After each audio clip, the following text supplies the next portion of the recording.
buenos días a todos.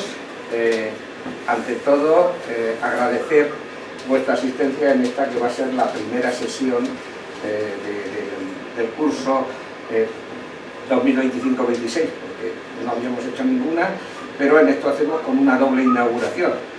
Una pantalla enorme que no sabíamos cómo subir, que tuvimos que subir a cuestas a lomos de caballero entre tres, de una cierta edad, y que nos costó bastante, sinceramente. Esa es la primera novedad que tenemos, con una enorme pantalla que se ve desde aquí extraordinariamente, y yo con esto quiero invitar a todos los que nos están viendo online a que las próximas presenciales vengan aquí, y si se portan bien les ponemos un partido de fútbol o les ponemos una película. De hecho ya hablamos con una persona,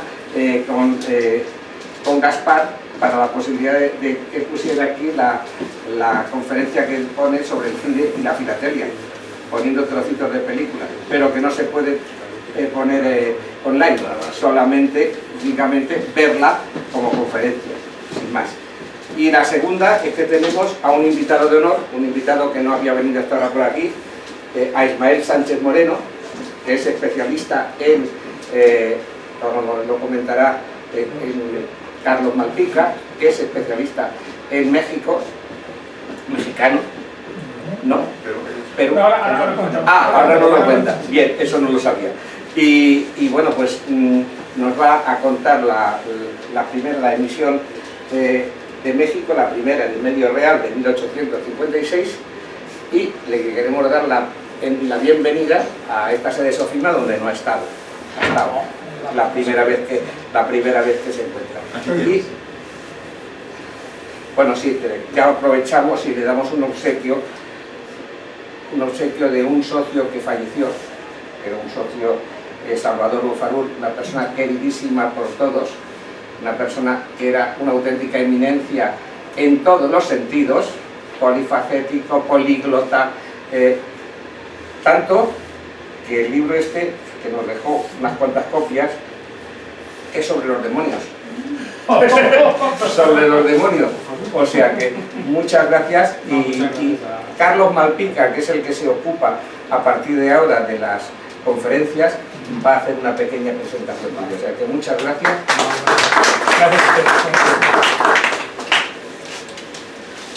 Carlos. Pues, muchas gracias. He tenido la suerte de conocer a Ismael y a su mujer, a Jessie, en la última mundial de Uruguay, en Punta del Este, y para mí es un placer tenerles aquí en la sede de Sofima para este ciclo de conferencias sobre la filosofía. Ismael Sánchez Moreno es licenciado en Ciencias Políticas, en Sociología y máster en Dirección de Empresas. Ha desempeñado su carrera profesional en recursos humanos en importantes grupos mexicanos, para mí tan importantes como el Grupo Modelo, que ya sabéis es de las cervezas Corona, así que importante con I mayúscula.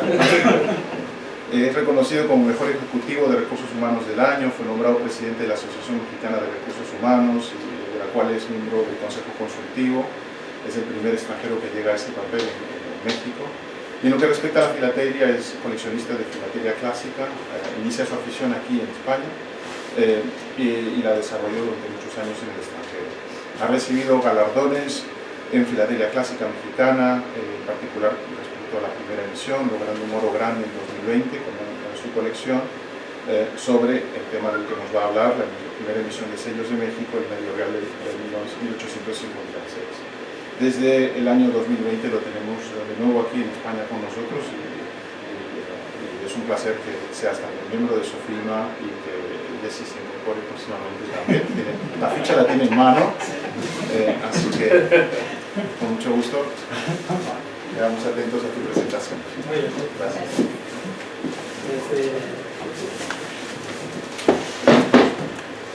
Como decía Carlos Gardel, 20 años no es nada. Y como decía hace también bastante tiempo Juan Manuel Serrat, ¿no? Hace 20 años que tuve 20 años, y yo ya voy por las 3 veces 20 años. Y quizás lo primero, lo más relevante mencionar hoy es de mis 60 años que voy a cumplir, 20 los he vivido en México. Y lo viví en la época que podemos llamar la época pudiente del coleccionista de filatelia, que es cuando tiene los medios y los recursos como para poder afrontar los grandes retos. Como bien comentó Carlos, yo me inicio en España, como todos los chavalines, ¿no? En las décadas de los 70, y íbamos produciendo sellos, buscándolos en las papeleras y en cualquier sitio. Lo interrumpí durante un tiempo y fue básicamente intentando un poco al tema de la presentación. Lo primero, soy español. Es decir, nací en Madrid, nací en Chamberí y vivo en Atocha. ¿Vale? Vale. Pero sí es cierto que 20 años de mi vida han sido en México y he desarrollado toda mi carrera profesional. Tengo familia en México también, mis hijos, y digamos que venir desde el destino me ha hecho volver otra vez a España, acompañado por mi pareja, ¿no? Jessica chilena y también coleccionista de sellos, ¿no? Entonces, entrando un poco en el tema, evidentemente cuando tú vives tanto tiempo en un país, tienes más que curiosidad por conocer ese país, ¿no? Y hay países que son especialmente fascinantes, y México se puede clasificar como uno de esos países, ¿no? Y es fascinante por muchas cuestiones, ¿no? Porque compartimos muchos fenómenos culturales y porque vivimos historias paralelas, ¿no? Cuando hablo de historias paralelas es tanto desde el punto de vista político, social y cultural, ¿no?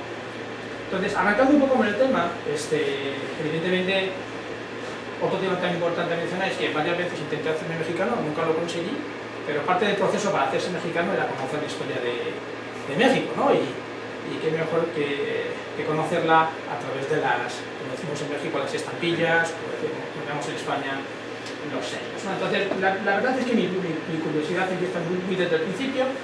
Me gusta mucho la lectura. Hay un escritor mexicano, Francisco Martín Moreno, es un ensayista, es un periodista, es un reputado escritor que nació en la Ciudad de México, que ha dedicado toda su vida a hablar sobre su país, pero desde un punto de vista muy crítico, ¿no?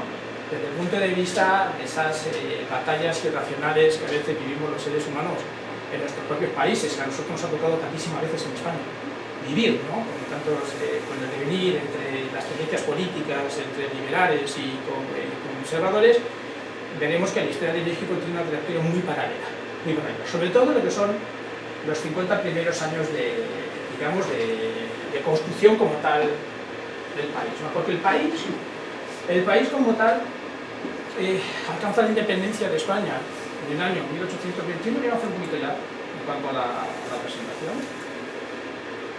En el año 1821, esto es un poquito lo que es los temas que vamos a estar viendo hoy, ¿no?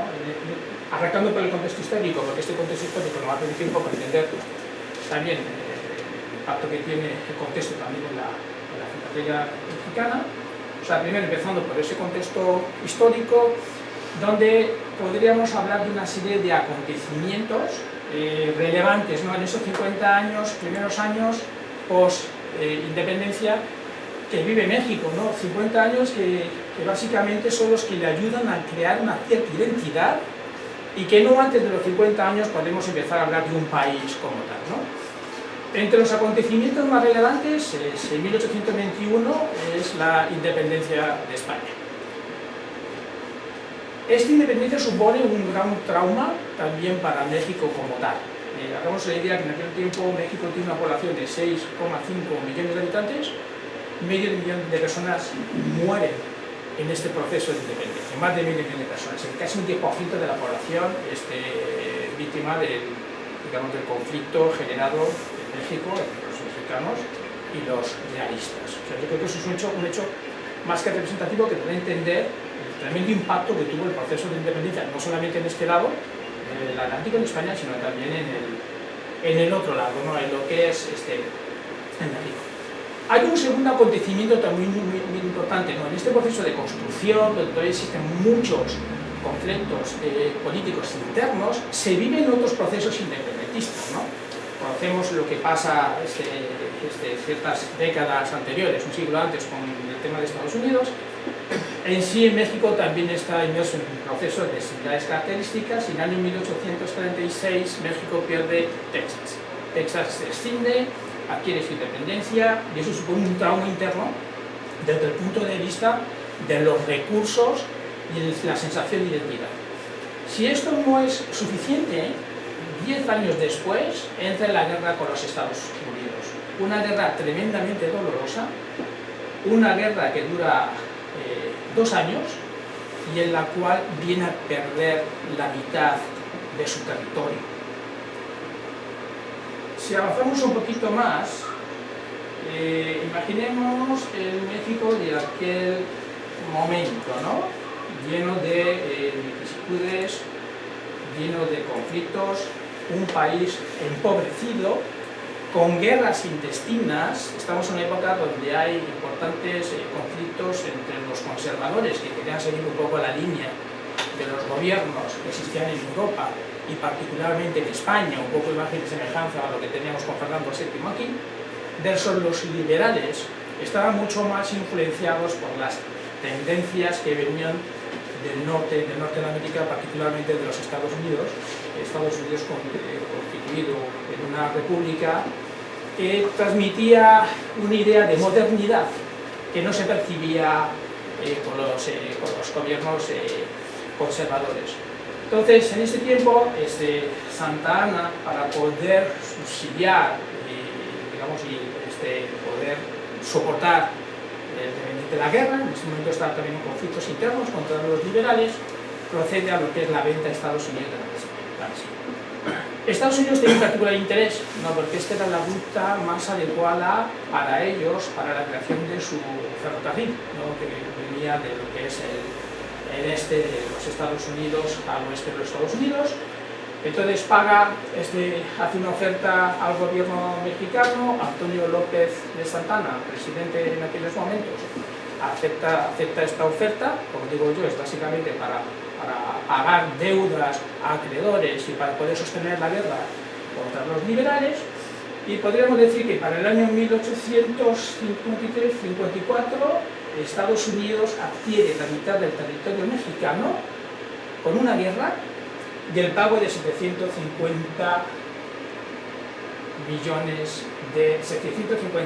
millones de dólares en el valor actual del 2025, no considerando la inflación. Realmente vino a pagar como unos 18 millones de dólares, pero si replicamos la inflación, que sí que equivalente al 4.035%, estaríamos hablando de que la mitad del territorio mexicano fue adquirido por Estados Unidos por esta cantidad. O sea, nosotros pongámonos en esas circunstancias, ¿no? O sea, en esa situación, ¿no? Es un país naciente, no ha conseguido estabilizarse, está sumido en miles de vicisitudes, conflictos entre los liberales y los conservadores. Y en esa época, digamos, para entender mucho mejor el contexto histórico, podemos hablar de 3 figuras que despuntan, ¿no? En primer lugar tendríamos a Antonio López de Santa Anna, que es quien funge como presidente de México. Aquí lo vemos en un retrato en el año 1853. Ahora hablemos un poquito sobre Santa Anna y la importancia que tiene Santa Anna en esta parte de la historia de México. Tendríamos a Benito Juárez García, el líder de los liberales, que estuvo presidiendo el Congreso de México en estos años. Y tendríamos a Miguel Miramón. Características de estos 3 personajes, ¿no? Es decir, Antonio López de Santa Anna queda para la historia como la persona responsable en cierta medida de la pérdida del 50% del territorio nacional. Hay algunos hechos más significativos importantes, va a ser como autor de la creación en el año 1854 del himno de México, y también es conocido por un hecho muy peculiar, y es que si hoy entendemos los chicles como los entendemos, es gracias a Santa Anna, ¿no? Y esto es porque básicamente en uno de sus diversos exilios a Estados Unidos conoce al señor Thomas Adams, no sé si recuerdan ustedes de los chicles Adams. Entonces, es el secretario del señor Adams. El señor Adams tiene una empresa de neumáticos gigantesca, trabaja con plásticos. En aquellos tiempos en Estados Unidos se usaba enmascar estos neumáticos, Y veía que Santana, también como consecuencia de, según decía el señor Thomas Adams, ¿no? Es el estrés y las tensiones que vivían en su día a día le hacían que estuviese continuamente mascando cosas, y era un producto, el chicle, que venía de un árbol muy en particular. Entonces, con los aromatizantes que se le fueron agregando, pues esto derivó en lo que conocemos actualmente como los famosos chicles sanos, ¿no? A veces también estas anécdotas de la historia son bastante curiosas, ¿no? Todo esto sería respecto a Antonio López de Santana. Miguel Miramón fue el presidente interino de México en el año 1856, jugó el rol de presidente en México en 2 ocasiones, 56-57 y en el año 1860. Era una persona que venía con nuevas ideas, era una persona de transición, un militar, el presidente de México más joven, porque él llegó a tener la presidencia de México con la edad de 25 años, o sea, pongamos nosotros en la situación, él siendo presidente interino, ante el panorama que se encontraba en el país, 25 años de edad, intentando gestionar y poner en orden las cuentas del país, y en un momento, evidentemente, donde el país no estaba consolidado y donde sí había nuevas olas, nuevos aires, hacia lo que era la innovación y el cambio. Como contrapartida está Benito Juárez García, yo creo que todo el mundo lo conocemos, nosotros lo conocemos como el médico de las Américas, y es la persona que al final da un contexto, ¿no?, al país, también después de muchos años de vicisitudes. Está él como presidente del Congreso en aquellos momentos, y conjuntamente en ese mismo año, en el año 1956, es cuando se empieza a trabajar en lo que es la Constitución mexicana y lo que luego derivaría por lo que se llaman las leyes de reforma, donde realmente lo que se cristaliza es, entre otras cuestiones, varios hechos relevantes. Primero, como comentaba, la Constitución. La Constitución ayuda a lo que es crear una división de poderes. Por primera vez se establece una división de poderes entre el legislativo, el ejecutivo y el judicial. Libertad de prensa y libertad de expresión. Se abole la esclavitud. Y por otro lado, es la primera declaración de separación entre la Iglesia y el Estado. Este es el hecho que viene a detonar en gran medida la Guerra de los 3 años en México. Es decir, como pueden entender, en México, donde hay un poder por las grandes burocracias, digamos por lo que es la burocracia mexicana y por el poder del clero y los grandes terratenientes y propietarios de los capitales estaban en contra por completo de lo que suponía la Constitución y la ley de reforma, y por otro lado los liberales, que veían en esto la oportunidad, ¿no?, de ir madurando la idea de la creación de una república consolidada. Todo este proceso del que estamos hablando viene a terminar aproximadamente hasta el año 1872. Algunos pequeños detalles. Miramón, que es una figura relevante, para nosotros va a ser la más relevante en este momento desde el punto de vista de la filatelia mexicana, combate en un cierto momento con Benito Juárez, intenta derrotarlo en Veracruz, no lo consigue, y en el año 1860 es derrotado por Benito Juárez en Calpulalpan, y como tantas figuras políticas se va al exilio. Miramón tiene una segunda oportunidad en este México, como yo le llamo, desmembrado, donde como consecuencia de las guerras y la tensión de Benito Juárez al poder, el país está tremendamente endeudado e incurre en algo que se llama el impago de los bonos del tesoro. ¿Quiénes eran los propietarios de esos bonos del tesoro? Principalmente eran accionistas españoles, franceses e ingleses, que ante la declaración de impago declaran la guerra a México. Entonces, pongámonos en ese contexto, ¿no? En 1821, independencia. En 1836 se pierde Texas. En 1846-48 pierde la mitad del territorio. En 1861 le declaran la guerra a los franceses. Esto también lo veo como una oportunidad de Miguel Miramón para unirse al emperador Maximiliano. Al final el emperador Maximiliano es derrotado y en el año 1867 Miguel Miramón es ajusticiado en el Cerro de las Campanas en Querétaro junto al presidente Maximiliano. Estos son algunos hechos que a nosotros nos vienen muy de lado. Situemos en España es el momento de la restauración, tuvimos nuestras propias revoluciones en 1821, Riego con las flotas que supuestamente venían a intentar recuperar los territorios perdidos en América, se levantan armas, ¿no? y se vuelve para España. Entramos en todo el proceso de reformación, de reforma, los 100.000 hijos de San Luis, es decir, las vicisitudes que se viven en un lado del Atlántico versus el otro generan muchísimos paralelismos.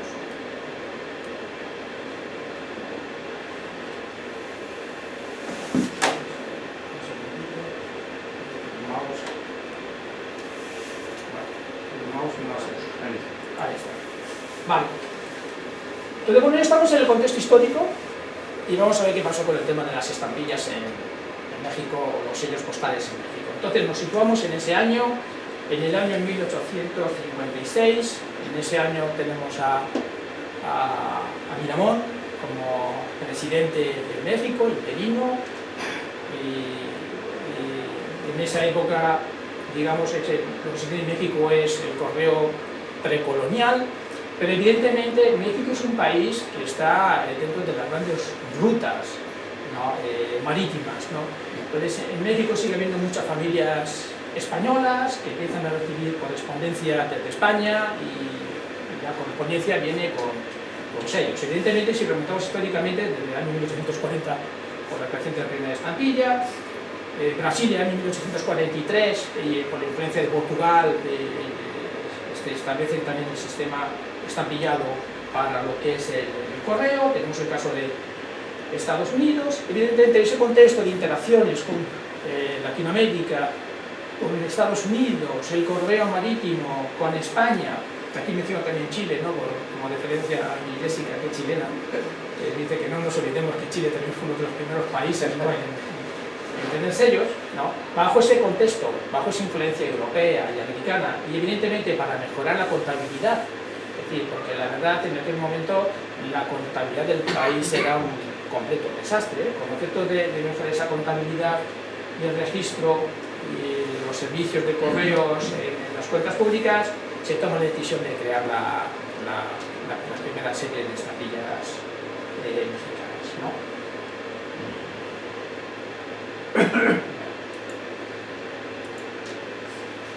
Esta página está un poco obsoleta, ¿de acuerdo? O sea, pero yo creo que es importante e interesante que la tomemos como un punto de inflexión para entender el por qué es tan interesante el coleccionar filatelia mexicana, ¿no? Vemos en la columna los países, ciertos países, vemos en la segunda columna la cantidad de emisión, ¿no? de sellos del primer valor en sus primeras series, los precios nuevo y en usado. Yo he hecho una pequeña actualización aquí, ¿no? Es decir, yo tomo los catálogos comerciales, otra cosa es lo que queramos nosotros de los catálogos comerciales, en España tomo el de España, para el caso de México usamos el Scott. Entonces, si yo llevo un valor actual de los precios o el valor comercial, ¿no? Para los filatelistas de la filatelia mexicana, el primer valor de España hoy en día tiene un valor de catálogo de unos 650 euros, si no ando mal encaminado, mientras que adquirir un sello nuevo del medio real de México solamente nos cuesta $50. Esto es en dólares. Entonces entendamos nosotros, para un apasionado de la filatelia y un apasionado de la filatelia clásica, el interés que puede generar saber que a primera vista la filatelia mexicana parece tan accesible. Y ahora veremos por qué no es tan accesible. Nos lo vamos a ver un poquito en las siguientes hojas y veremos que este valor es relativo. Porque no es lo mismo de hablar un sello nuevo de México. Ahora explicaremos en qué consiste esto, porque es una de las grandes particularidades de la filatelia mexicana.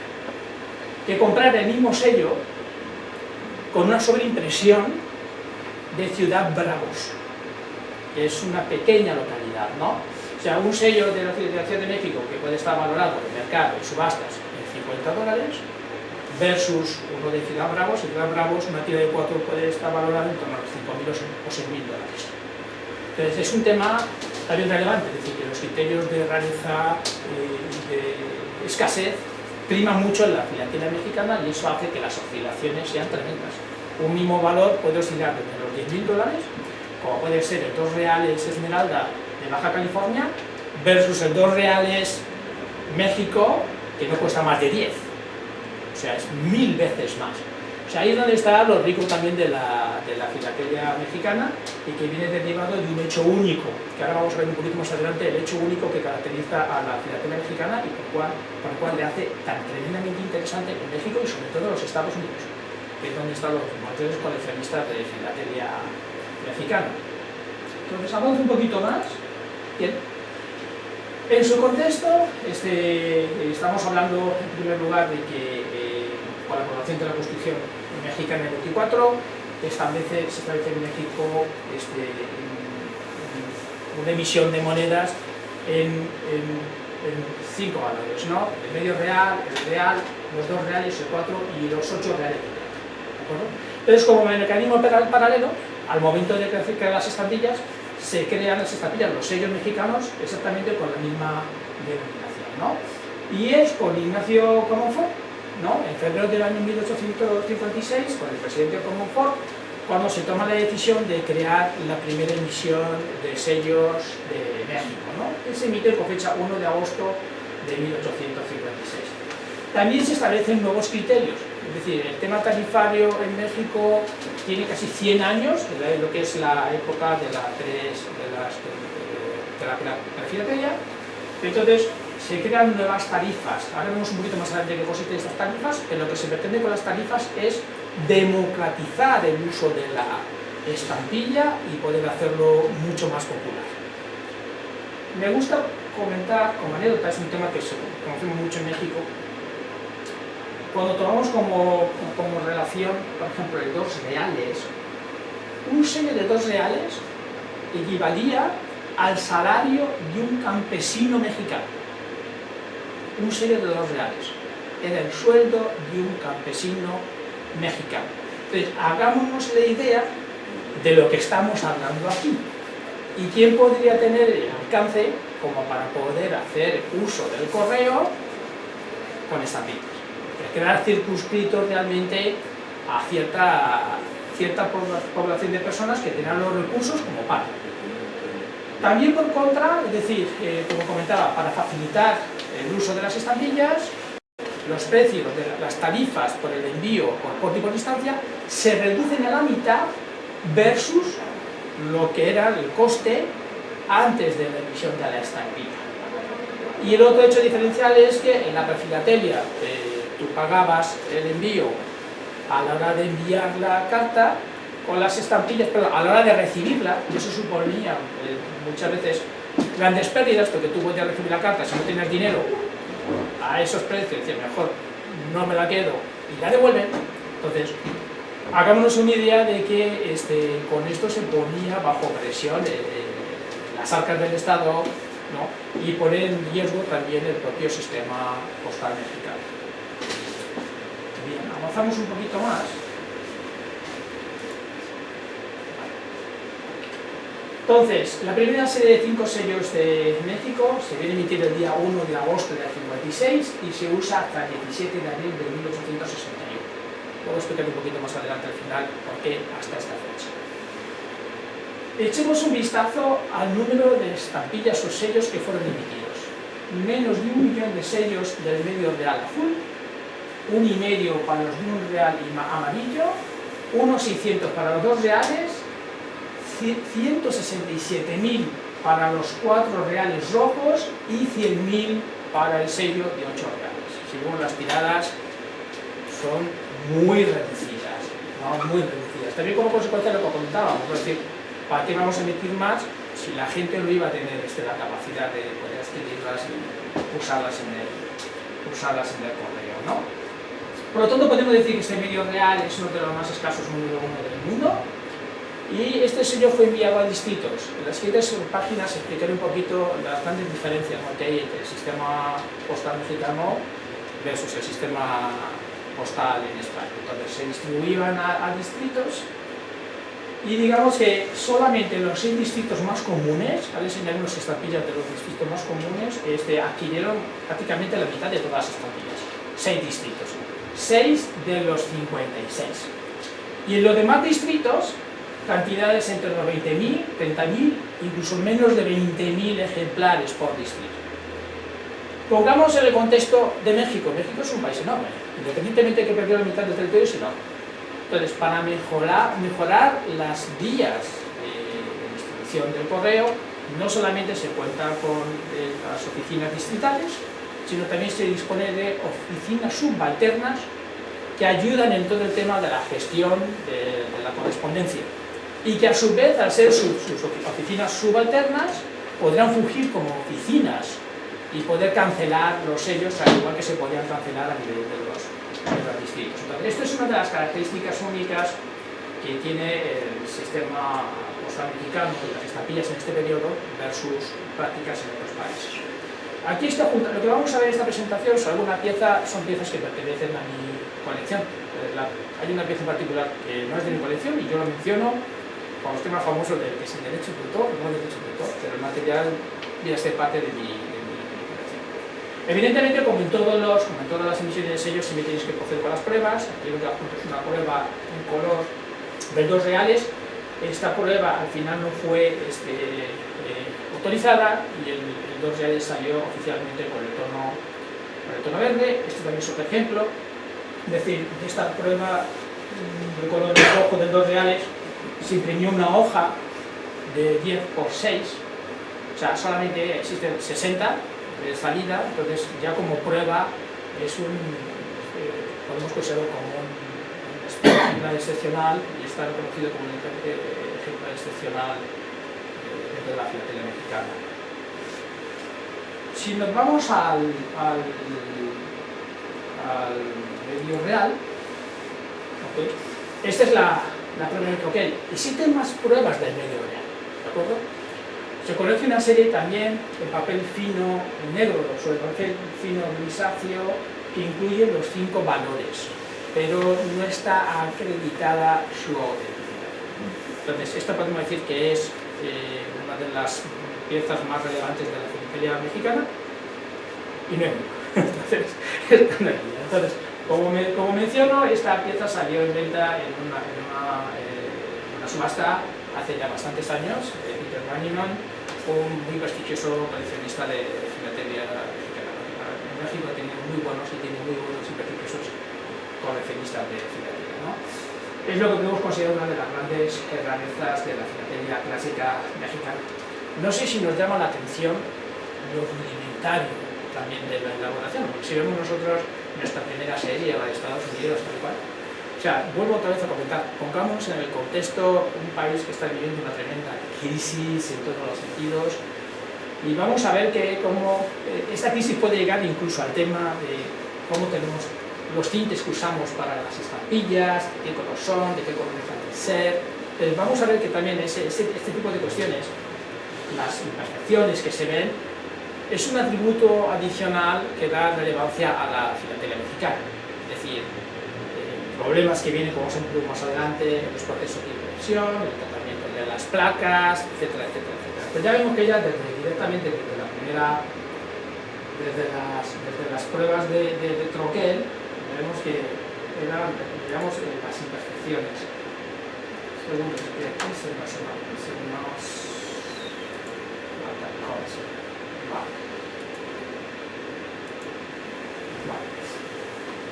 esta es la serie, ¿no? Como comentábamos, del 1 de agosto al 21 de agosto los sellos se emitían solamente en la Ciudad de México. Es decir, el primer mes de circulación de la primera tarifa, los sellos solamente se emiten en la Ciudad de México y con posterioridad fueron distribuidos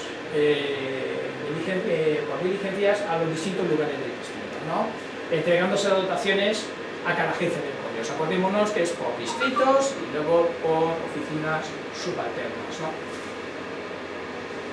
Bueno, este es uno de los hechos más relevantes también de la filatelia mexicana. Otra vez en el contexto, el país lleno de tumulto, bandolerismo en los caminos por los que transitaba el correo. La peculiaridad también de la estampilla mexicana es que tiene el valor del dinero. Es decir, si yo tenía en una saca no sé cuántos sellos de 8 reales y me la robaban, eso era dinero. Entonces, ¿qué ocurría? Pues se asaltaban las sacas. La gente asaltaba las sacas, robaban los sellos y eso tenía su impacto económico, evidentemente, para las arcas del país. Entonces, en el país se tomó una decisión. Es decir, la estampilla no tiene ningún valor económico hasta el momento en que es sobreimpresa con el nombre del distrito. Es decir, el momento que es sobreimpresa con el nombre del distrito es cuando tiene un valor económico. Se ha ido la conexión de internet. No sé si es por el servidor.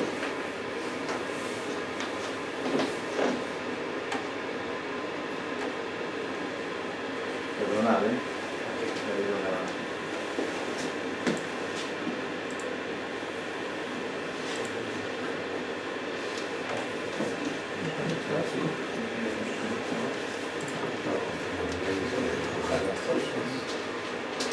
Si mientras aquí tiene alguna duda, pregunta al respecto y me queréis hasta el final. No sé si lo vas a mencionar luego, pero el procedimiento de impresión fue la calcografía de los sellos y tipografía. Tipografía. Y utilizaron el mismo troquel y cambiaron simplemente el valor o hicieron un troquel para cada. Sí, es que me parecen distintos. Yo no sé nada de filatelia o casi nada de filatelia mexicana, pero me parecen distintos los sellos. Sí. Independientemente del valor. Ahora voy a explicar un poquitito el tema de la diferencia entre los sellos. Evidentemente existen distintas planchas. Existen planchas para imprimir el medio real, planchas para imprimir un real, al igual que planchas para el 2, 4 y 5. Características. Vamos a ver un poquito más adelante, pero me puedo detener un poquito aquí porque hago más mención al medio real. Para el medio real hay 3 planchas. Entonces, son planchas de 60 sellos. Hay algunas diferencias que explico un poquito más adelante. Para el un real estamos en la misma situación, total hay 4 planchas. 2 de las planchas son de 60 sellos y las otras 2 son de 190 sellos, por criterios de reducción de costes de producción. En el caso del 2 reales hay 3 planchas. Luego contaré un poquito de qué consisten estas diferencias, pero básicamente es lo mismo. La plancha número 1 y la plancha número 2 generan hojas de 60 ejemplares. Al ser planchas más grandes, lo que hacen es que la figura, la efigie del cura Hidalgo, se ve un poquito más alargada, ¿no? Versus la placa 3, que la placa 3, al ser de 190 ejemplares, vamos a ver ciertos atributos que le diferencian de las otras placas. Básicamente lo mismo, es decir, aprovecha más el espacio para sacar más sellos y la efigie del cura Hidalgo se reduce ligeramente.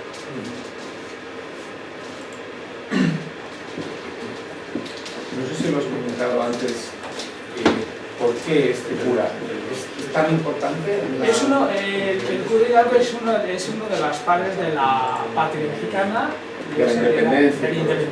Es cuando en 1810 él se declara, el movimiento por la independencia, es el cura Hidalgo el que sale con la bandera de México, proclamando la independencia de los españoles. Entonces, hasta cierto punto es una figura histórica que es un catalizador. Y pongamos ese contexto, ¿no? Donde hay tantas discrepancias políticas, sociales, culturales, entonces tienen que buscar una figura que fuese un catalizador, que independientemente de si yo era liberal o si yo era conservador, sintiese un apego personal hacia esa figura, ¿no? Entonces, el padre Hidalgo es reconocido como uno de los padres de la patria. He tenido que volver a rearrancar el Zoom, pero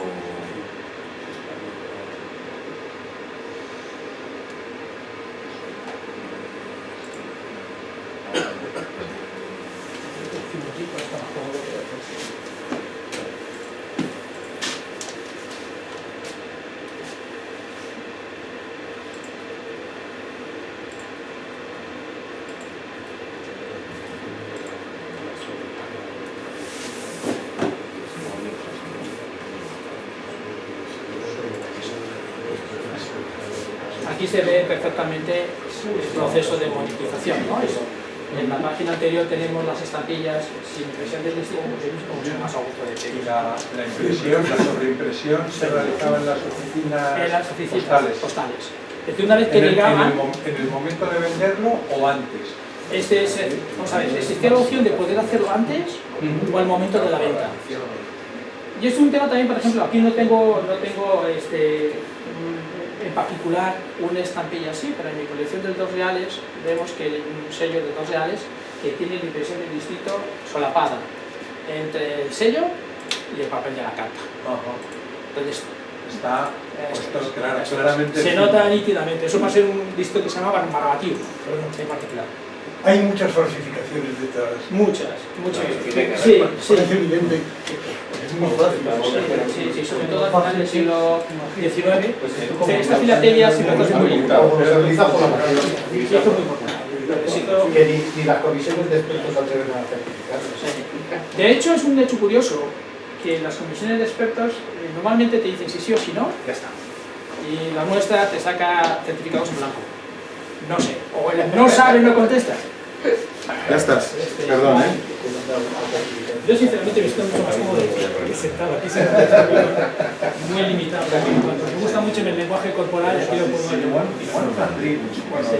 Ha habido aquí mientras algunas preguntas relativas a que parece que son sellos distintos y he explicado que se hacen con placas distintas.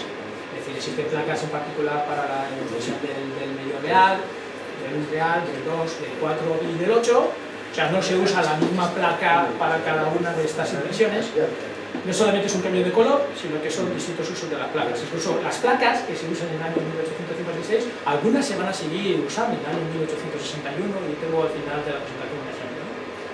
Entonces aquí vemos en esta slide lo que estamos viendo es ya los sellos monetizados. O sea, llegan de la oficina central, llegan a la oficina distrital, si me permitís decirlo así, lo saca. Esto otra vez conectando el zoom.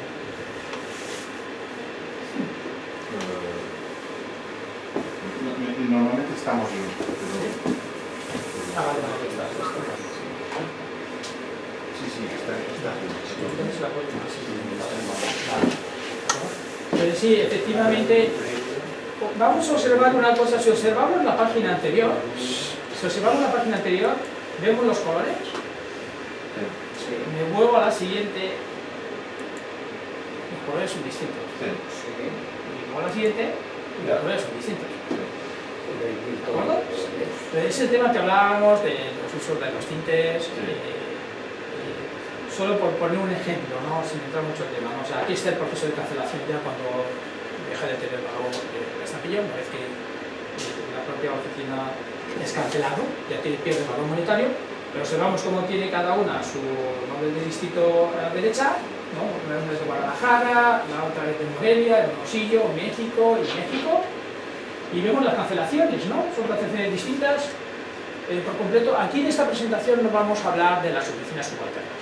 Si hubiese un interés más adelante, puedo mencionarlo, porque es lo más bonito de la filatelia mexicana. Es la posibilidad que ellos tenían de tener tantos canceladores como les viniese en gana, porque no están regulados.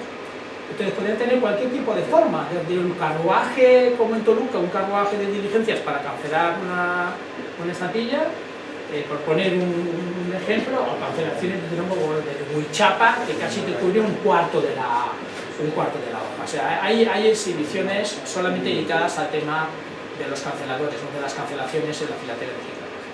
Solamente como una idea, si cuantificáramos el número distinto de canceladores que se tiene en este periodo, puede ser del orden de los 1936. Imaginemos la variedad que puede dar la filatelia mexicana, que puedes coleccionarlo en nuevo, la puedes coleccionar en usado, la puedes coleccionar por distritos, la puedes coleccionar por suboficinas, la puedes coleccionar por cancelaciones. Esto me ha sentido así con la cabeza, ¿no? Vale.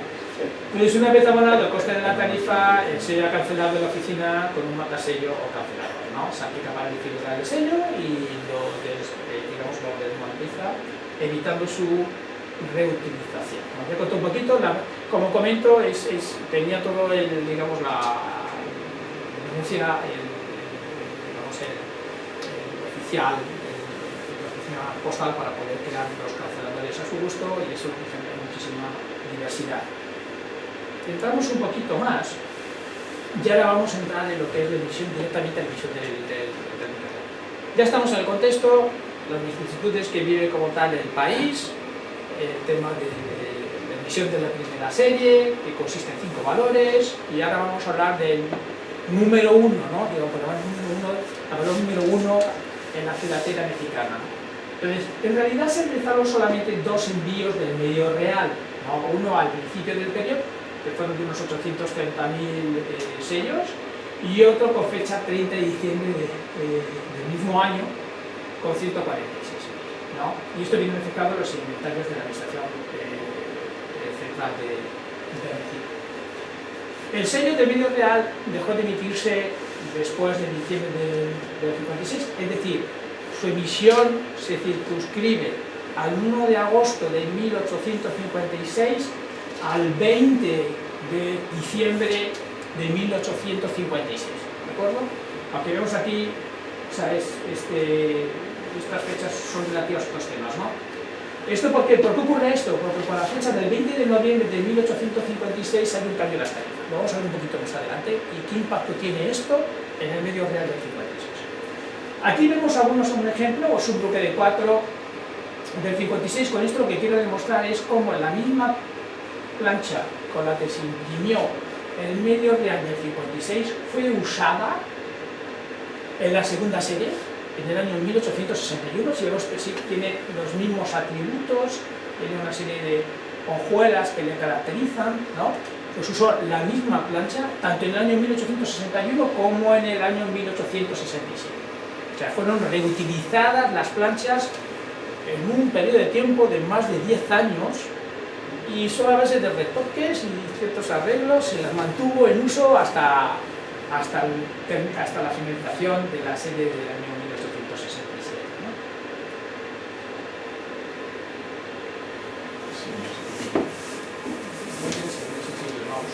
Hay dificultades con la conexión a Zoom, se va y se viene, entonces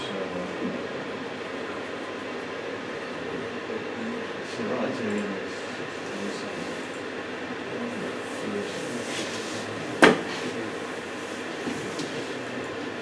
Bien. Un poco respondiendo a la pregunta que se me ha formulado antes, este es el ejemplo del medio real. El medio real fue impreso en 3 placas, ¿no? Y aquí tenemos algunas de las características que a nosotros, a los coleccionistas de la serie del 56, nos permiten diferenciar los sellos por placas, ¿no? Es decir, en la primera placa el espaciado vertical, lo vemos aquí abajo en este 8 milímetros, ¿no?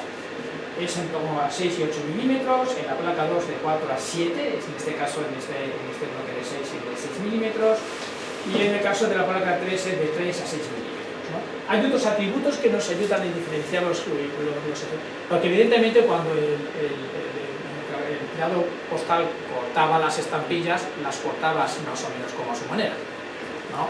Entonces,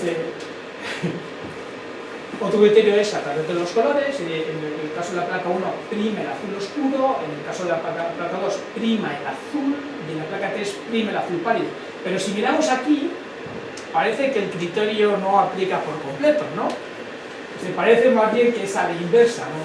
Esto también tiene que ver mucho con el tema del uso de las tintas, ¿no? Es decir, podemos decir que porcentualmente hablando priman, decimos que priman el azul oscuro para la placa 1 versus, por ejemplo, el azul pálido, que es más común verlo en la placa 3, ¿no? Luego está la línea de encuadre de la hoja, ¿no? Respecto a las líneas de encuadre de la hoja, en la placa 1, el margen izquierdo, llega a invadir la viñeta, es decir, llega... Entonces, no tenemos un punterito, no sé, bueno. Bueno, no pasa nada, vamos a ver. O sea, estaríamos diciendo que en el caso de la no hay ningún problema, o sea, digamos, en el caso de la placa 1 llega a invadir la línea del margen, llega a invadir la viñeta, se ve como pasa por encima del margen izquierdo de la viñeta. En el caso de la placa 2, el margen izquierdo está muy alejado de la viñeta, pues con 1 milímetro aproximadamente, y en la placa 3 el margen izquierdo está cerca de la viñeta. O Son pequeños detalles que nosotros usamos, ¿no?, en la combinación para determinar muchas veces a qué placa corresponde ese ejemplar. Y luego también hay una característica particular, que son lo que llamamos unas hojuelas. Yo a veces le llamo como la cagadita de la mosca, ¿no? Son como la cagadita de las moscas. Sí. Que es lo que vemos aquí en el bloque de 4 aquí a la derecha, ¿no? Y esa cagadita de mosca o hojuela es común en ciertas posiciones de la placa 3.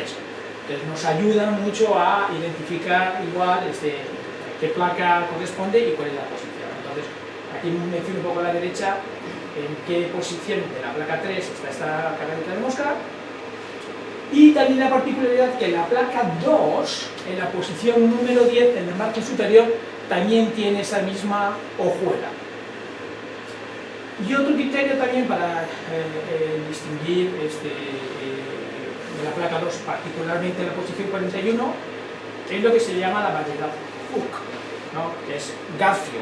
Entonces, en la parte inferior tiene como un pequeño defecto que hace la forma como si fuese una interrogación, ¿no?, de cierre, ¿no?, una interrogación de cierre, que se le llama la variedad Hooke. Otra gente le llama la variedad Iglesias. Iglesias es un prestigioso coleccionista también de filatelia mexicana, que fue la primera persona en hacer mención de manera más o menos oficial, porque yo creo que el tema de la filatelia todo está descubierto, ni nada nuevo, pero fue la persona que mencionó precisamente esta particularidad, ¿no? Entonces aquí vemos cómo son más o menos las impresiones en las 3. Son 3 ejemplos de impresiones en las 3.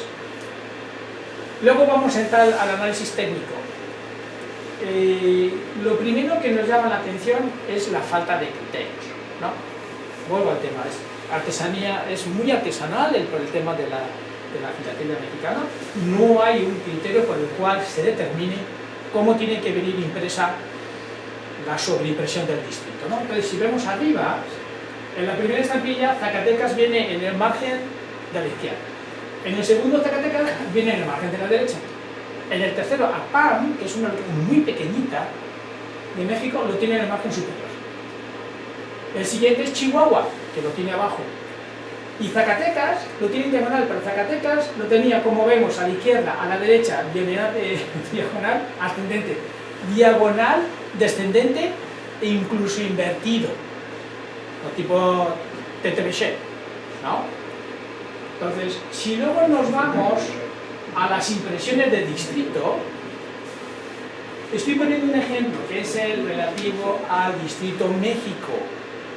En México se conocen no menos de 12 distintas formas de imprimir el distrito de estampilla. Aquí solamente estoy poniendo 6 ejemplos, tengo algunos más, pero aquí en el circuito solamente 6. Esto también es un criterio de colección. Hay gente que colecciona las estampillas, los sellos de México, por criterios como estos, ¿no? Vemos el México telescópico, que es común en México, también lo vemos en Guadalajara. Vemos un TTBC, el segundo, pero con dimensiones distintas, ¿no? 14,5 por 2 milímetros. Luego tenemos el del medio. ¿Por qué es excepcional? Porque ese del medio solamente se usó en este periodo de tiempo que yo comento, en el año 1856, entre el 1 de agosto a diciembre del año 1856. Por eso este es uno de los distritos, esta impresión de distrito es de las más buscadas también. Tiene cierto reconocimiento. Hay catálogos que incluso te dicen cuál es la diferencia comercial, valor comercial, entre unas estampillas dependiendo cómo tenga las impresiones. Incluso hay impresiones de distrito que son manuales. A mí me llama poderosamente la atención el caso de Zacatecas porque tiene impresiones manuales, escritas a mano, porque el señor en cuestión perdió, como consecuencia de la guerra, se tuvo que ir de la ciudad de Zacatecas a Guadalajara. Y dijo, madre de Dios, que me he dejado el cancelador en casa. Le pongo el cancelador, la impresión de sitio, ¿no?, el sello para estamparlo. O lo hago a mano, pero lo hacía como un robot. Es decir, no ves diferencias en la forma en que escribía Zacatecas. Creo que nada más hay 2 o 3 diferencias en la forma de escribir Zacatecas manuscrito. Esas son también piezas de las más valiosas de la filatelia mexicana. Un sello de estos, de Zacatecas, con la impresión manual, está entre las grandes rarezas de la filatelia mexicana, puede costar de $2.500 arriba. Solamente porque viene escrito Zacatecas en manuscrito.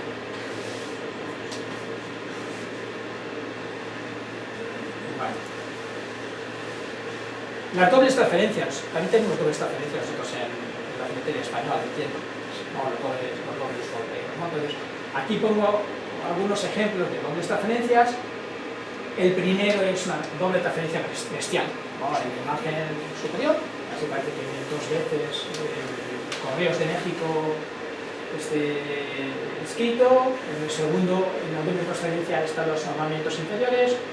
Y una de las cosas que menos le gustaba, ¿no?, al impresor, ¿no?, es que le faltase impresión en la estampilla.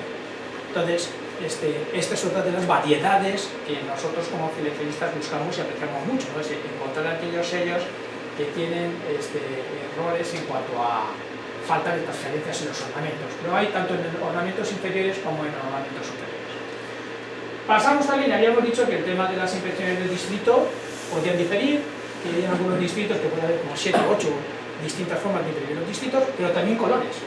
Es decir, tampoco había una regulación respecto a qué color tenía que tener pero sí es hecho que aquí no nos imaginemos que nos vamos a encontrar el arco iris. No. Es decir, los colores que priman son el negro, es el rojo, el azul, y se habla también del verde. Yo el verde no lo he visto. No, azul sí tenemos, yo tengo estampillas donde viene el presidente distrito con el azul.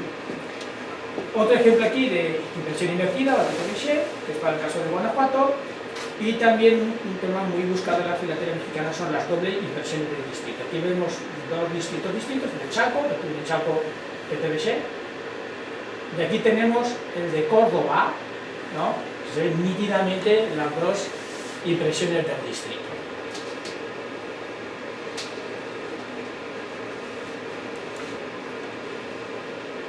Aquí viene un poquito el tema ese de que por qué se ven tan distintas los sellos del medio real, ¿no? Básicamente es por el tema de las tintas, ¿no? Es decir, a la hora de batir la tinta puede haber sido batida de forma irregular, a la hora de hacer las mezclas no ser exactamente el mismo pantón de colores el usado en cada momento.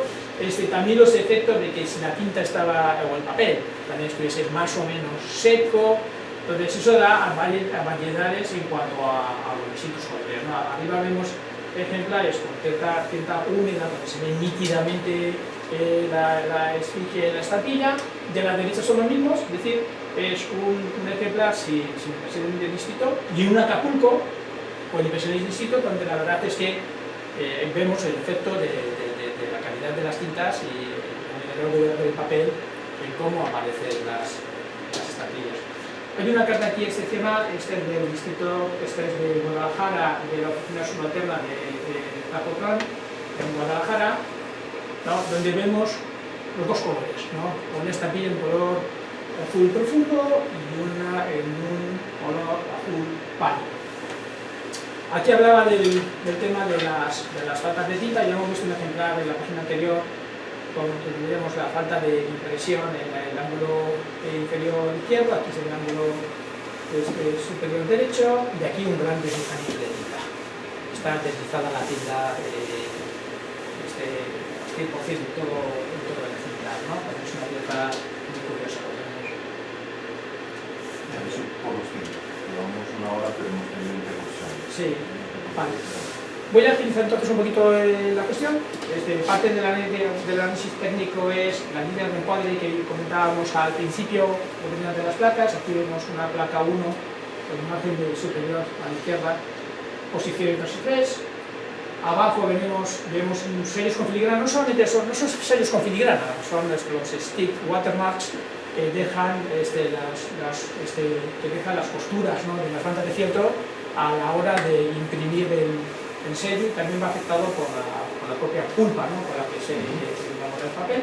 Pero estas son de las piezas también a buscarlas en la filatería mexicana. Y vemos en el cinecronoscopio a la izquierda una línea horizontal blanca, que es la que corresponde a esa línea de costura, ¿no? Y luego también hay variedades generadas por planchas defectuosas. Tenemos un sello de Arpan y otro sello de Veracruz, y vemos la curvatura en el margen, ¿no? Vemos que tiene como existe una curvatura. Aquí tenemos que considerar que esto era una posible fractura en la placa. No es así, es decir, la posición 60 de la placa 1 presenta la línea de encuadre, una curvatura a la derecha, y y vemos que entre este ejemplar y este ejemplar, entre la derecha se ha ido acentuando, ¿no? Y vemos que esto es la línea de encuadre de la estampilla, del número 60, ¿no? Esto sí es una factura de placa, es de las pocas facturas conocidas en las placas de impresión de video real, vemos aquí nítidamente, y estos son arañazos por reunidos, aquí vemos una rayita acá y otra acá, ¿no? Es decir, a la hora de reparar o componer las placas y pulirlas, se generaban estos scratches, ¿no? Estos arañazos que venían en la placa, y que realmente lo que queda es los restos de las cintas y de esos huecos quedan impresos en la estampilla. Me detengo solamente en esta carta. Esta es una carta excepcional.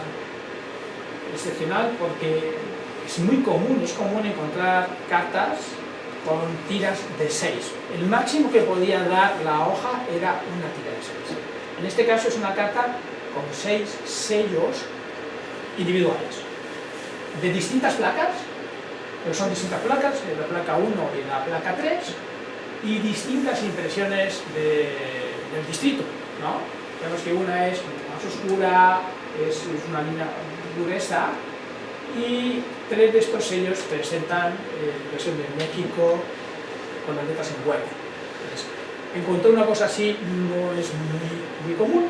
Hay que entender que este señor, el administrador, tenía despiazadas, como decíamos antes, los sellos de video real, los tenía mezclados y empezó a pegarlos y los agregó aquí. No es un tema muy normal, sí, como amontonados allí, ¿no? Como que colecciona cromos. Vale, entonces, esta carta podemos considerarla como una carta también excepcional. Voy a ir un poquito más de prisa a partir de acá. Como comentaba, el medio real es distribuido a través de las oficinas de los distintos distritos. Algunos datos relativos a México en este momento, si es un país 1%, estamos ahora casi de 30 años después, la población de México crece de 6,5 millones a 8. Por 30 años llevó a México tener una población de 8 millones de personas, ¿no? Tenía 26 estados, 6 territorios, 59 distritos portales y cada uno con sus correspondientes oficinas subalternas.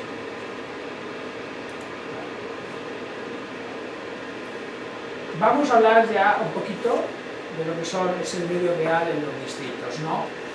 En total se distribuye a estas 59 oficinas. No se disponen de sellos de todas ellas. No se han encontrado sellos al menos de 4, pero 4 oficinas no se han reportado, no se han inventariado en existencia de día ejemplares allá. Aquí vemos ejemplares, un par de Acapulco, y abajo tenemos una tira de 3 de APAC que posiblemente también sea única. Veamos las cantidades emitidas, ¿no? Es decir, de este sello de Acapulco, del medio real, llegaron a la oficina 2.940 ejemplares. 2.940. APAN 12.300. Este es un tema que no entendemos porque APAN era una localidad muy pequeña, o sea, recibió un sobrestock de sellos este distrito, ¿no? Y ahora vamos a ver, como comentaba,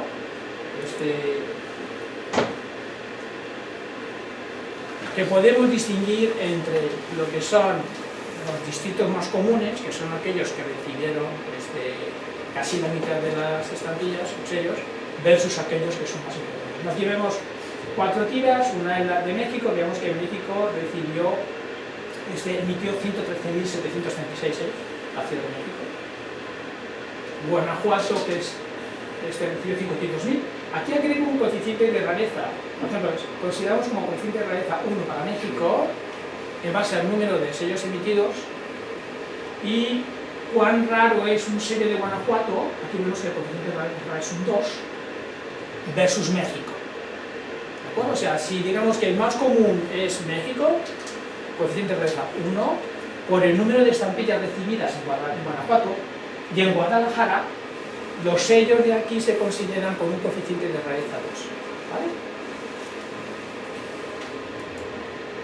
Y esto es Veracruz. Si vemos también a la hora de cortar las estampillas y ponerlas en las cartas, se pueden poner patas arriba, se pueden poner patas abajo, se pueden poner en horizontal, se pueden poner en vertical. Es muy común encontrar tiras de 4 de la cruz, no de esta forma, ¿no? Como tiras verticales, ¿no? Aquí es parte de mi estudio, ¿no? Es la identificación de las planchas, las señales emitidas.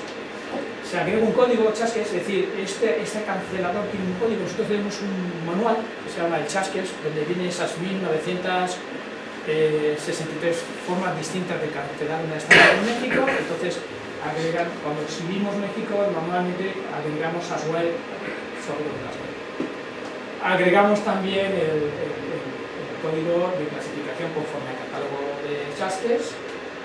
Y ahora avanzamos un poquito más. Bueno, y ahora vamos a algunos ejemplos de lo que podemos considerar sellos excepcionales en la filatelia mexicana con el medio real de 1856, ¿no? Este es un ejemplo, este es un Ixtlahuaca. Ixtlahuaca no recibió más de 500 ejemplares. Yo he conocido un par de Ixtlahuacas con cancelaciones manuscritas, algunos ejemplares sueltos también con cancelación manuscrita en forma de aspa. Este posiblemente sea el único que existe sin usar. Tenemos el cancelador en la base, ¿no? El Ixtlahuaca que monetizaba, se monetizaba esta partida para su circulación, ¿no? Es de la plancha número 1, la posición 24. Y hay gente que dice, no, es que resulta que este sello, esta estampilla, viene defectuosa, porque viene con la imagen cortada. No es así. Es que a la hora de imprimirlo no necesariamente quedaban impresas centradas. Entonces, se conocen muchos ejemplares de la plancha 1, también de la plancha 3, donde el margen de la hoja corta parte de la viñeta también, como vemos aquí, ¿no? Entonces, yo no lo consideraría como un defecto. Esto no es un tema del empleado de la oficina postal. Esto básicamente es porque así sale impresa la hoja, ¿no? Bien. Este es un bloque de 4 de Polotitlán. Polotitlán recibió 189 ejemplares. Imaginemos una localidad que recibe solamente 189 sellos de medio real. El coeficiente de rareza es de 600, es 600 veces más raro que una estampilla o un sello de la Ciudad de México, y es uno de los 2 bloques de 4 conocidos de esta oficina, ¿no? Vemos que hay algunos sellos que vienen sin impresión de distrito. Es un tema más o menos excepcional, solía muchas veces responder a envíos directos, ¿no? A veces la oficina distrital, el distrito, mandaba sus remesas, ¿no? Directamente a las oficinas subalternas, y esas ya venían con el distrito. Por ejemplo, Marabatillo, pues lo mandaba a San Felipe, por decir algo, que no era su oficina, y viene Marabatillo y luego la cancelación de San Felipe.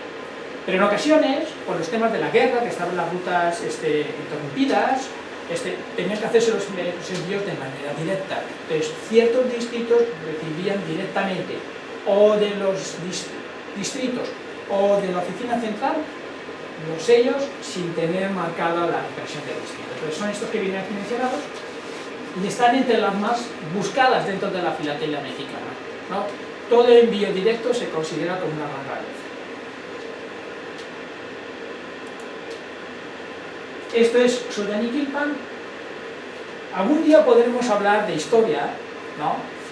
Cuando estamos hablando de la venta de la meseta, cuando vende Santa Anna la meseta a los Estados Unidos para financiar la guerra y también para financiar el pago de acreedores, uno de los aportadores de capital para Santa Anna era Escandón, Manuel Escandón. Manuel Escandón era una persona muy prestigiosa, un comerciante muy conocido en México, que tenía, digamos, también un peso muy importante en lo que eran las rutas por ferrocarril en México. Entonces, él era una de las personas que aportaba aportó dinero a Santa Anna para financiar parte de sus campañas, y fue una de las personas que recibió parte del dinero que se obtuvo por la venta de la meseta. Si algún día preguntase a alguien dónde está el dinero de la meseta, de la venta de la meseta, nadie lo sabe.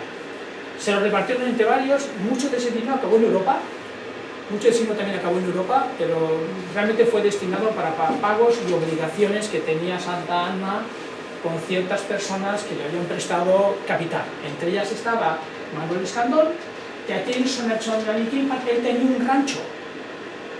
Entonces, en el rancho se le abrió una oficina postal. ¿no? Entonces, imaginémonos el contexto, ¿no? Es una persona muy poderosa,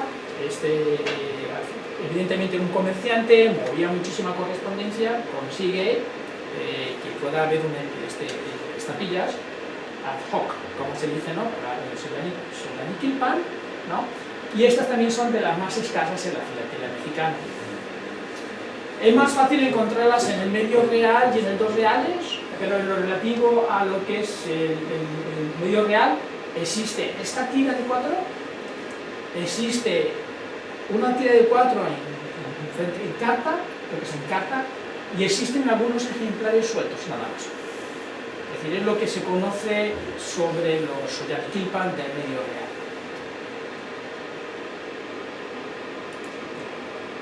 Otro caso singular solamente por la belleza del cancelador. Franco en Zacualpan, el de Sultepec, coeficiente de rareza de 163, recibió una sola remesa en esta fecha, 720 sellos. Imaginémonos cuántos pueden existir hoy en día de estos 720. Si aplicamos esos criterios de que 3 o 4 de cada 100, no podemos hacer un poco de idea de la rareza, pero a mí lo que me encanta es lo espectacular de la cancelación de Franco Zacualpan.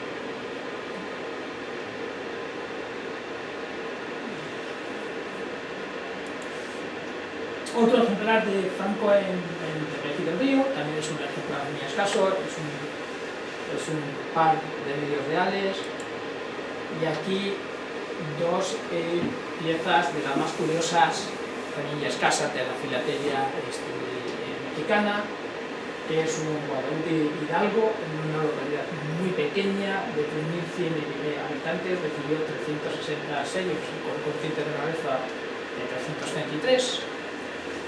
Un Tacubaya, localidad de 3.300 habitantes, 680, y 9 registros de medio real cancelados en Tacubaya.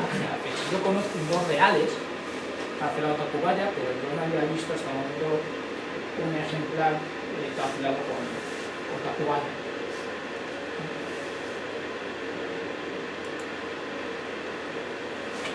Y por último, esta pieza Franco de Texcoco, se emitieron 110 ejemplares, solo circularon 50 y no aparece inventariada. Hay ciertos inventarios donde vemos todos los distritos del 56, en todos los valores, se sabe que fueron emitidos, pero algunos aún no se han reportado. Entonces, esta pieza también podríamos considerarla como una pieza excepcional de la filatelia mexicana, y es una muestra también de las tremendas particularidades que presenta el coleccionismo de la filatelia en México. Que puedes coleccionar de distintas formas, irte a lo tradicional, irte a lo que es colección en línea, o irte a la especialización en base a los criterios que hemos comentado. Puede ser por placas, puede ser por colores, puede ser por distritos, por oficinas subalternas, etc. Creo que ya estamos, voy a entrar muy poquito aquí ya para entretenernos, ¿no? O sea, como comentaba, hubo 2 tarifas que aplicaban para en este periodo. La primera pretendía hasta cierto punto facilitar y promover la circulación, ¿no?, del correo, ¿no?, y llevar un mejor control también contable respecto a esto. Tuvo muy poca vigencia. Esta tarifa duró del 15 de julio del 56 hasta final del año, y vemos que ahí tenía relevancia el medio real, no era para cartas ligeras con un peso de menos de 12 onzas y no más de 20 leguas de distancia, ¿no? Es decir, aquí tenemos un criterio de conversión, una legua son 2,5, 20 leguas sería 50 líneas aproximadamente, ¿no? Tenía cierto valor. También se usaba esta tarifa para periódicos, para circulares, para cartas comerciales también, y esto no funcionó como tal, supuso una pérdida de dinero también para el Estado. Entonces cambia la tarifa y vino a multiplicarse prácticamente por 2, ¿no?, a partir del 20 de diciembre de 1856, y vemos ya no está el medio real. En el medio real ya no es el sello referencia para el envío de cartas ordinarias, pasa a ser reemplazado más bien como media onza por el 2 reales, y esto lo que viene a ocasionar es que los sellos, después de este periodo con medio real, casi se vuelven más raros que los sellos de medio real anteriores, ¿no? Este es un sello de primera tarifa del mes de septiembre, es de un uso muy temprano. El mes de septiembre es 2 meses después de la emisión del sello. Es un sello muy bonito, de México a la localidad de Puebla. Aquí tenemos otro ejemplar. Esto es una carta oficial. Es una carta muy rara, es una carta hermosa, por ejemplo, sellada, por la oficina de rentas de papel sellado, y tiene un detalle del mal uso de las recomendaciones oficiales respecto a las cartas oficiales. Es que las cartas oficiales tienen que estar abiertas. Esta venía sellada con lápiz y todo lo demás, puede ser incorrecto. Lo que pasa es que independientemente por la distancia que tenía que recorrer, hubiese sido, la tarifa hubiese sido de 1 o de medio real independientemente, ¿no? Es primera tarifa, medio real para distancias cortas y cartas ligeras. Cuando la carta es de mayor peso, siendo una carta oficial, aplicaba el medio real. Entonces tiene un defecto porque venía, como digo yo, lacrada, pero cumple con la tarifa independientemente, ¿no? Es una carta muy rara. Vale. Un tema también curioso es que, claro, México en este tiempo empieza a mandar también estampillas por primera vez al extranjero. México está acostumbrado a recibir cartas con sellos de correo marítimo, pero México empieza a mandar sus cartas también a través de correo marítimo, ¿no? En esta carta concurren 2 cosas. La primera, que es un envío por extraordinario. Es decir, las oficinas consulares de Inglaterra ofrecieron un servicio para el cual, pagando una buena tarifa, ellos se encargaban del transporte por ciertos empleados en una ruta que iba desde lo que es la Ciudad de México, Puebla a Veracruz. Entonces pagabas una doble tarifa que tenía la seguridad de que no te iban a robar la carta en el envío. Yo tengo algunas cartas que las abres y te explican específicamente que, oye, van todas las cartas con un envío de no sé cuánto dinero acompañados por un escuadrón del ejército. O sea, es que nos sacamos un poco a la idea de las penurias que se vivían en aquel tiempo cuando tú quieres comunicarte de una zona a otra, y sobre todo cuando la carta cruzaba una zona conservadora a una zona en manos liberales. Entonces, eso es una curiosidad. Fue enviada por barco de vapor. La carta tiene detrás la marca de un chelín, y hasta cierta medida es por el envío de la carta desde México hasta su destino al otro lado del mar. Es una carta rarísima para un correo con 2 tarifas de envío, y más siendo en primera tarifa, ¿no? Con fecha 2 de octubre de 1856. Bueno, de esta poco puedo decir. Es otra de las grandes rarezas de la filatelia mexicana. También vemos algunos diferentes en cuanto a los tonos. Esta es una carta certificada que sale en septiembre del año de 1856 a Puebla. A mí se me hace precioso, ¿no? Porque tiene 3 de las 5 estampillas, y en una carta que es primera tarifa, imaginémonos nosotros lo que supone, que estamos hablando de 4, 8, 12, 13, 14, 15,5 reales, ¿no?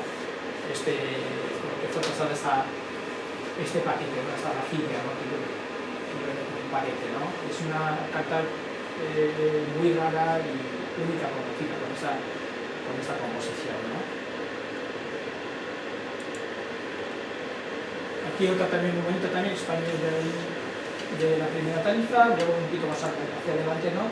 Aquí ya vemos segunda tarifa. Lo que antes era medio real, aquí es un real. La menciono básicamente por el hecho de que ya era difícil encontrar sellos de medio real en este periodo de tiempo, ¿no? Entonces esta es una carta circulada de México a... faltan 2 hojas. Y esta es una tira de 6 de la oficina de Durango, cancelada en la oficina subalterna de Dimas, ¿no? Es una carta muy bella. De este distrito existen 2 cartas, esta y hay otra carta más. Si alguien va a ir a Boston, ahí también podrá verla, porque la voy a mostrar también, esta segunda carta, ¿no? Pero también esto es uno de los temas bonitos, ¿no?, de la filatelia mexicana. Es decir, ¿por qué esta tira de 6? Es muy fácil encontrar tiras de 4 y de 6 medios reales en México al final del periodo. ¿Por qué? Por la escasez. Llega un momento que con las segundas tarifas empiezan a haber escasez de las nuevas denominaciones, del 1, del 2, del 4 y el 8. ¿Qué hacen con el 4 y el 8? Lo fraccionan. Donde tienes un 7 de 4 lo partes por la mitad y te dan 2 de 2 reales. Pero lo puedes partir hasta 4 veces. Entonces, para distancias cortas usabas un cuarto del 4 reales. El 8 reales lo podías dividir hasta en 8. Existe alguna carta que trae una octava parte en vertical. O sea, hagámonos es interesante, ¿no?, porque de esas puertas pueden haber, ¿no? Entonces, ¿qué ocurrió? Como no circularon piezas de ese 1,5 millones que contábamos, acaso de menos, como 900.000, ¿no?, estampillas, muchas no circularon. Entonces, ¿qué pasó? Las oficinas centrales las distribuyeron en el año 1860 para cubrir la falta y escasez de unidades de mayor denominación. Te encuentras cartas espectaculares, o sea, es una necesidad de encontrarte con una carta como esta, unos márgenes enormes, arriba, abajo, a la izquierda, a la derecha, vemos las líneas de ¿no?, los frame lines de la hoja también por completo. Entonces, esta es una de las grandes peculiaridades de la filatelia también mexicana, ¿no?, que en los últimos años, el año 60 hasta abril de 61, que son los cambios, cambia a la segunda serie, encuentran muchas piezas de estas, ¿no?, que son súper espectaculares, ¿no?, dentro de una exhibición de filatelia. Como comentaba antes, Miramón fue derrotado en 1860, calcula el PAN, pero Benito Juárez toma el control por completo del país. El país está en la ruina, está endeudado con los acreedores de los bonos. Entonces, ¿qué ocurre? Cuando llega al poder, lo primero que hace es decir: estas estampillas ya no pueden estar en circulación, ¿no? Pero lo que hace es, usando la misma placa, en este caso la placa 3, hablamos de 3 placas del medio real, usando la placa 3, empieza con la siguiente serie, la serie de 1861, que es prácticamente las mismas placas, o placas que vienen de esta primera emisión, por el cambio de los colores. Bueno, aquí explico un poquito más o menos lo que ocurre, ¿no? Acordémonos que es una guerra de 3 años, la guerra de reforma, de 1957 al 61, la peor guerra civil que vivió México, este conflicto que representa la fragmentación social del país también, entre liberales y conservadores, entre el peso de esa todavía unión entre la Iglesia y el Estado que existía. Todo acaba con el gobierno liberal y con como comentamos, ¿no?, la consolidación de la división de poderes, la separación de la Iglesia del Estado, ¿no? Con su triunfo, él decide emitir una nueva serie de sellos ante el temor de que muchos de estos de la serie del 56 hubiesen sido robados, ¿no? Es el mismo diseño, en la placa 3, para incluir los números reales de la primera serie, ¿vale? Y esto vendría a ser lo que se llama el final de una época convulsa, que no dejó de abrir una nueva época convulsa, que eso ya corresponde, creo que en otra charla, eso corresponde al momento que podamos hablar de lo que es el emperador Maximiliano, la llegada del emperador Maximiliano a Francia, y lo que supuso también para la filatelia mexicana, ¿no? Esto sería todo por mi parte, no sé si tenéis alguna duda o pregunta.